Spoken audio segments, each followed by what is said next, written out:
This episode was brought to you by a paid sponsorship for the awesome Kickstarter Humblewood.net. When I found out that my local public D&D group, run by a couple friends of mine, was going to start with a PvP event, I was slightly annoyed. D&D PvP is fine in the course of a story, but I was imagining some basic arena fights, kind of just gladiatorial combat. And D&D isn't really made for PvP really, especially 1v1, and so I guess to prove my point, I rolled up a Tempest Cleric. Since I knew I'd probably be running later games, I made him an evil knight. He was basically Rufus Sewell's character from A Knight's Tale, but dwarven, and I was setting him up to be an asshole mid-boss NPC at some point.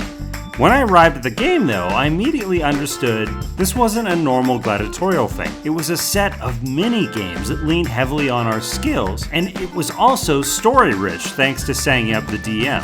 He knew how to run it as an in-world story tournament. To the mage duels, he added a substantial counterspell system and created an almost martial arts tournament style where 3 hits means a win. At the start of each round, we'd secretly hand which spell we'd cast to the DM and then re-roll initiative to see who went first. It was full of surprise, strategy, and suspense. And jousting wasn't just about making an attack roll, it was about choosing the head or chest, what horse you picked, and skill checks to stay on the horse when you were hit. I also began to realize as we played that when we weren't on the field, there were opportunities to play D&D. I wasn't really built for the physically heavy parts of the competition, and so I knew if I was going to win, I would have to start manipulating the rankings. I would take aside the weaker combatants and secretly bless them so they would push the real threats down in the rankings. One of the dwarves, a wizard, weirdly, was actually strong enough that he was a threat in the joust, and so I bribed him to throw the match, promising him 100 now and 100 of my winnings.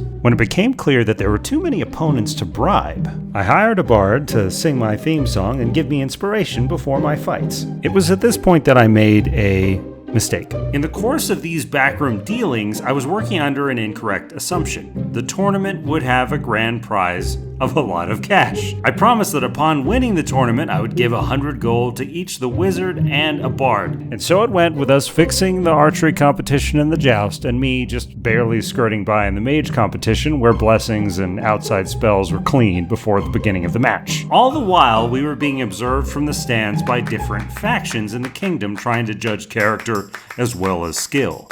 With the permission of the DM, I had smarmed my way into victory, got in good with the evil quest givers, and I was given rewards for each of the competitions won. For winning the mage duel, I won a priceless artifact known as a Pearl of Power. For winning the joust and the entire competition, I was awarded the title of Nobility in Coromir, and I was given lands. But, unfortunately, I didn't win a cent.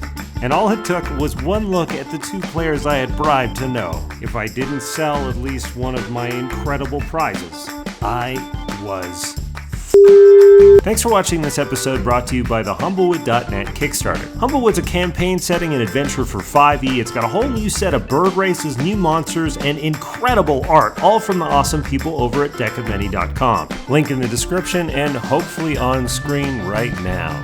I really can't recommend enough doing a minigame style Trial of Champions, because by the end of it, we all really knew a lot about each other's characters, what our strengths and weaknesses were, and even our personality types, which was really cool. Alright, I'll see you soon. I'll be releasing an audio-only podcast sometime in the next couple of days with me and my buddy Scott Kurtz, the creator of PvP and Table Titans, and we're going to talk Acquisitions Incorporated.